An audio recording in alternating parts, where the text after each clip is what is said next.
Bom dia, a graça e a paz do Senhor Jesus. Veremos hoje o capítulo de número 4 do livro de Amós. Prepara-te para encontrares com teu Deus.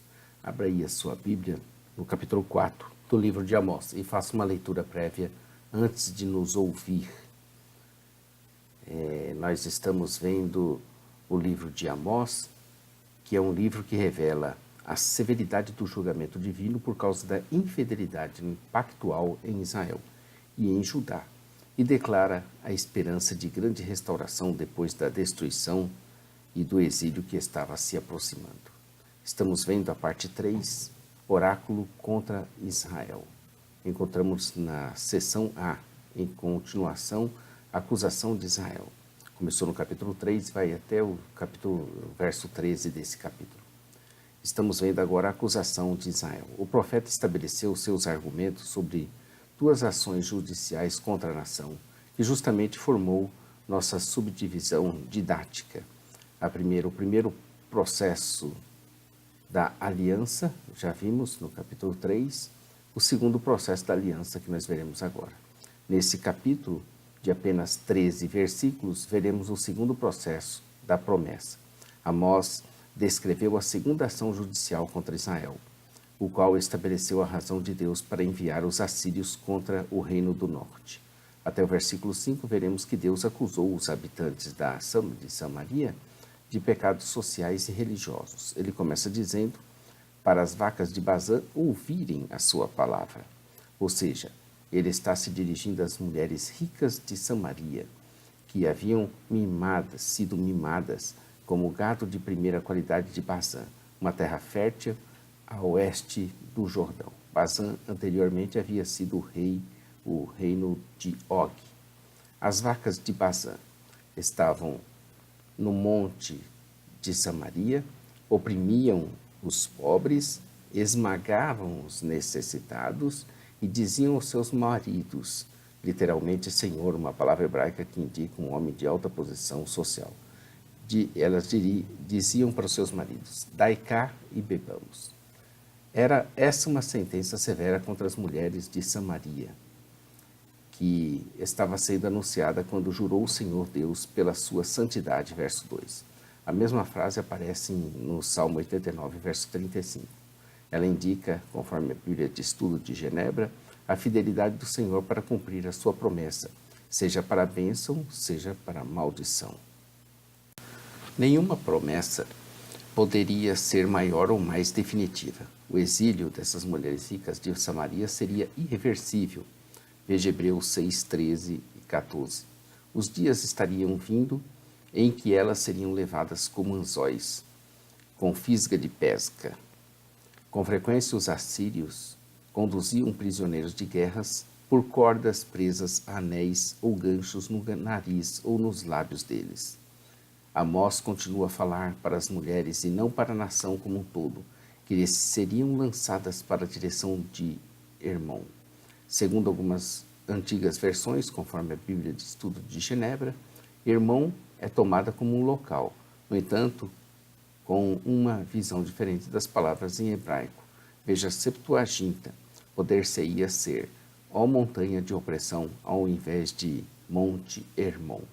No verso 4, o profeta fala a toda a população de Samaria, tanto homens como mulheres. Ele zombou das práticas religiosas deles, acusando-os de pecados sérios.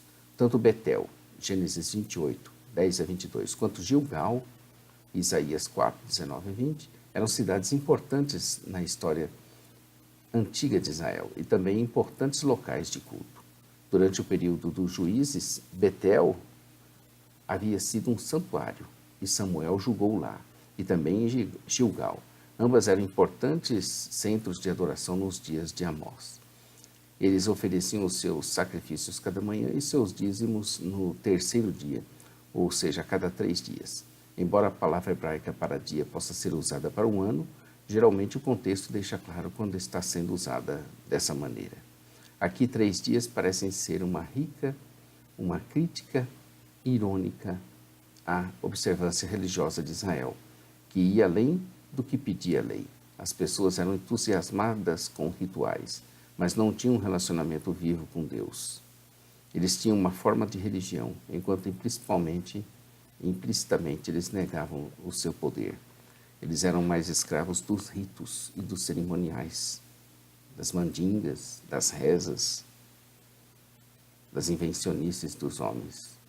Maior era o valor que davam aos rituais do que a própria divindade. Eles ficavam oferecendo sacrifícios de louvores do que era levedado, mas a aliança deixava claro que os israelitas não deveriam cozer pão levedado. Pelo contrário, pão ázimo deveria ser utilizado como uma lembrança do pão ázimo que eles haviam preparado antes de sair do Egito. Aqui, ironicamente, o povo estava sendo ordenado a continuar em desobediência, apregoando ofertas voluntárias e publicando-as, porque disso é que gostavam. Amós apontou a hipocrisia dos israelitas que se vangloriavam de sua piedade hipócrita. A frase, porque disso gostais, pode significar, esta é a maneira como vocês gostam de fazer. Entretanto, no Antigo Oriente Próximo, o termo gostar tinha significado especial nas alianças. Ele indicava um amor pelo soberano que exigia obediência. Conforme João 14,15. Se me amais, guardareis os meus mandamentos. Então aqui, esta parece ser a crítica. Esta é a maneira pela qual me amam, desobedecendo as minhas ordens. Dos versos 6 ao 11, veremos que essa seção é um resumo histórico do que o Senhor havia feito para alertar o seu povo e chamar a atenção deles para si. Todos os desastres mencionados haviam sido ameaçados na aliança com Moisés. Deuteronômio 28. Israel deveria ter percebido o que estava acontecendo e ter se arrependido. No entanto, o povo não o fez. Por isso a repetição, 5 vezes, apenas nesse capítulo. Não vos convertestes a mim. O Senhor literalmente os deixou passar fome, justamente para enfatizar esse alerta a eles. O Senhor destacou seu próprio papel em alertá-los, assim como para mostrar que ele havia feito tudo quanto podia, inclusive os dentes deles estavam limpos, ou seja, não tinham nada para comer. A aliança original alertava para a fome e a necessidade, como punição para a desobediência. Além da fome, o Senhor reteve a chuva, versos 7 e 8. As chuvas de inverno, que normalmente caíam entre outubro e fevereiro, eram essenciais para as plantações começarem bem e o seu ciclo de crescimento. As chuvas da primavera, ou atrasadas, de março e de abril, iriam prover a água necessária para o crescimento. O Senhor havia prometido essas chuvas quando Israel obedecesse às suas ordens.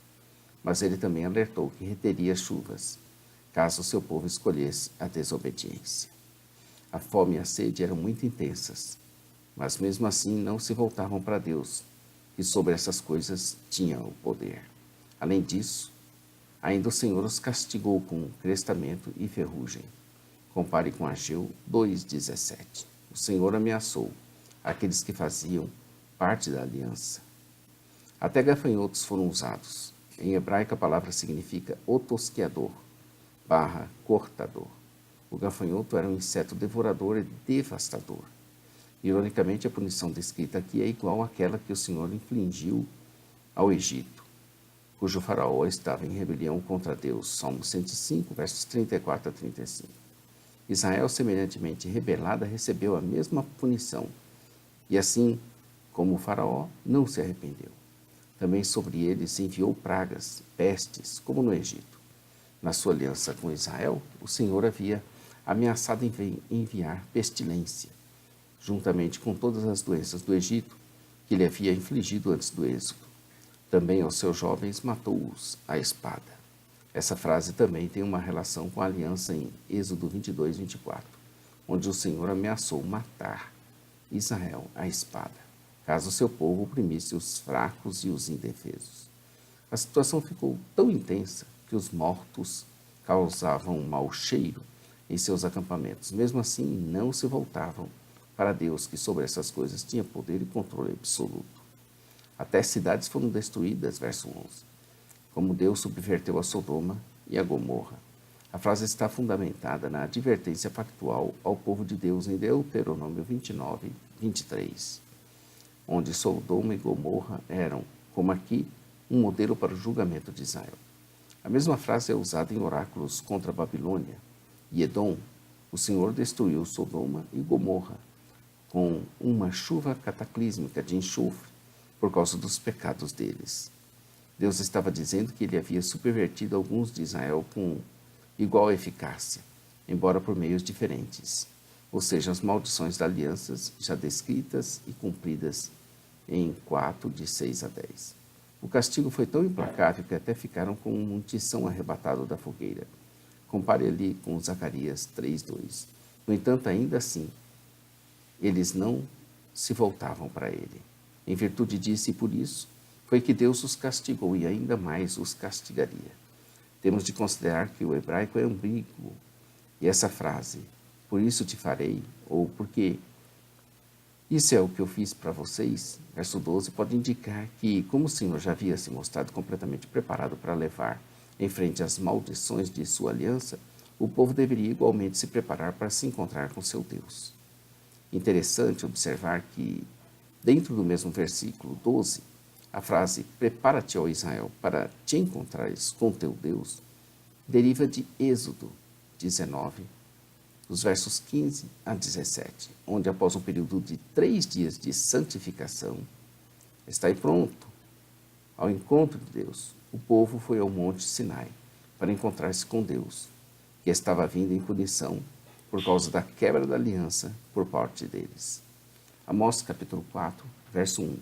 Ouvi esta palavra, vós, vacas de Bazã, que estáis no monte de Samaria, que oprimis os pobres, que esmagai os necessitados, que dizei a vossos maridos, dai cá e bebamos. O verso de número 13 diz, porque é ele o que forma os montes e cria o vento e declara ao homem qual seja o seu pensamento, e que faz da manhã trevas, e ainda sobre os lugares altos da terra. O Senhor, o Deus dos exércitos, é o seu nome. Esse versículo 13 está na forma de uma série de títulos ou epítetos que glorificam as ações ou os poderes de um Deus ou um rei.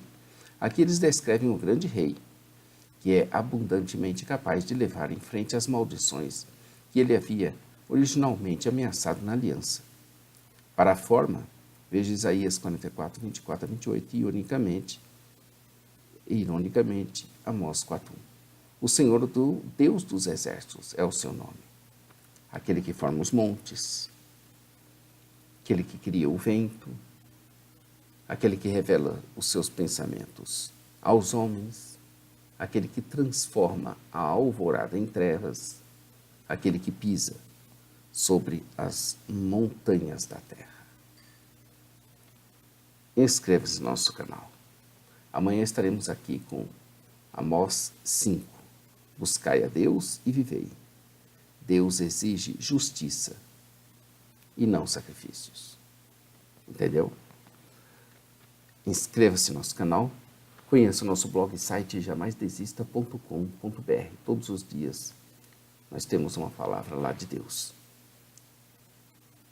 Nossa loja virtual, ossemeadores.com.br. Nosso programa de rádio, Momento Missionário, às 8h30, radio.ossemeadores.com.br. Aos sábados, aos sábados nós temos Palavra de Vida com o pastor Johnny Ramos e às quartas, repetição do programa do pastor Johnny Ramos, feito aos sábados. Fiquem com Deus, curta aí nosso vídeo. Obrigado por estar aqui conosco. E como dissemos sempre, Maranata, ora, ora, vem Senhor Jesus. Deus abençoe. Amém.